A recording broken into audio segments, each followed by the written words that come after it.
বাংলার রান্নাঘরে ঢুকলেই যে কয়েকটি জিনিস চোখে পড়ে, মশলার গন্ধ, সর্ষের তেল, আর এক কোণে নিশ্চুপ বসে থাকা বেগুন। কখনো ভাজা, কখনো পোড়া, কখনো ডালনায়। বাঙালির থালায় বেগুন যেন এক পুরনো বন্ধুর মতো। কিন্তু কখনো কি ভেবে দেখেছেন এই বেগুন এলো কোথা থেকে? ভারতে কি সে জন্মেছে নাকি দূর দেশ থেকে এসেছে? আর বাঙালি রান্নায় এত জনপ্রিয়তা পেল কিভাবে সে? চলুন আজ শুনি বেগুনের এক এক মজার ইতিহাস, একটা সবজির হাজার বছরের সফরের গল্প। প্রায় 2000 বছর আগে ভারতীয় উপমহাদেশে বেগুনের প্রথম চাষ শুরু করেছিল বলে অনুমান ইতিহাসবিদদের।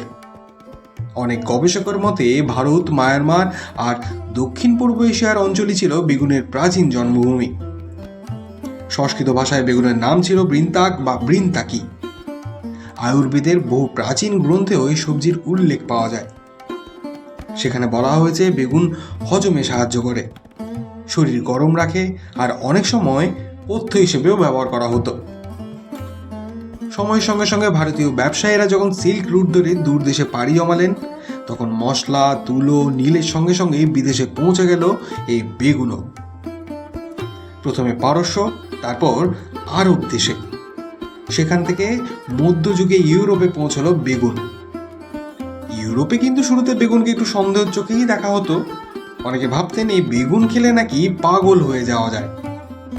তাই ইতালিতে একসময় এর নামই হয়ে গিয়েছিল ম্যাড আপেল, অর্থাৎ পাগলের আপেল।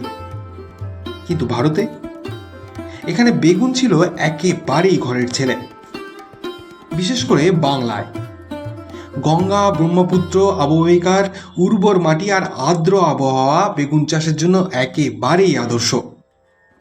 তাই বাংলার মাঠে খুব সহজেই জন্মাতে লাগলো নানা রকমের বেগুন। লম্বা বেগুন, গোল বেগুন, ডোরা কাটা বেগুন, আবার ছোট ছোট দেশি বেগুন। ধীরে ধীরে বাঙালির রান্নাঘরে শুরু হলো বেগুনের নানান পরীক্ষা। একদিন কেউ সর্ষের তেলে পাতলা করে কেটে ভেজে ফেললো, আর জন্ম নিল বেগুন ভাজা। কেউ পোড়া বেগুনে কাঁচা পেঁয়াজ, কাঁচা লঙ্কা, সর্ষের তেল মিশিয়ে বানালো বেগুন পোড়া। আবার ডাল, মাছ বা আলুর সঙ্গে মিশে তৈরি হলো বেগুনের ডালনা, শুক্তো মাছের ঝোল। অল্পতেই স্বাদ বাড়িয়ে দেওয়ার এই ক্ষমতার জন্যই বেগুনকে অনেকে অনেক সময় সবজির রাজা বলেও মনে করে। গ্রামের বাড়িতে তো বেগুনের আলাদাই গল্প আছে। একসময় বাড়ির পেছনের ছোট্ট জমিতে 2-4টে বেগুন গাছ থাকতোই থাকতো। সকালবেলা গাছ থেকে টাটকা বেগুন তুলে এনে দুপুরেই রান্না।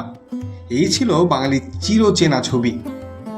আর মজার বিষয়, ভারতে আজ 1000-এরও বেশি জাতের বেগুন পাওয়া যায়, যার অনেকটাই জন্মেছে বাংলার মাটিতে। এখন ভাবতেই অবাক লাগে, একটা ছোট্ট সবজি, অথচ তার ইতিহাস 1000 বছরের পুরনো। প্রাচীন আয়ুর্বেদের পাতা থেকে শুরু করে আজকের বাঙালির ভাতের থালা, সবখানেই সমান দাপটে রাজ করে চলেছে এই বেগুন।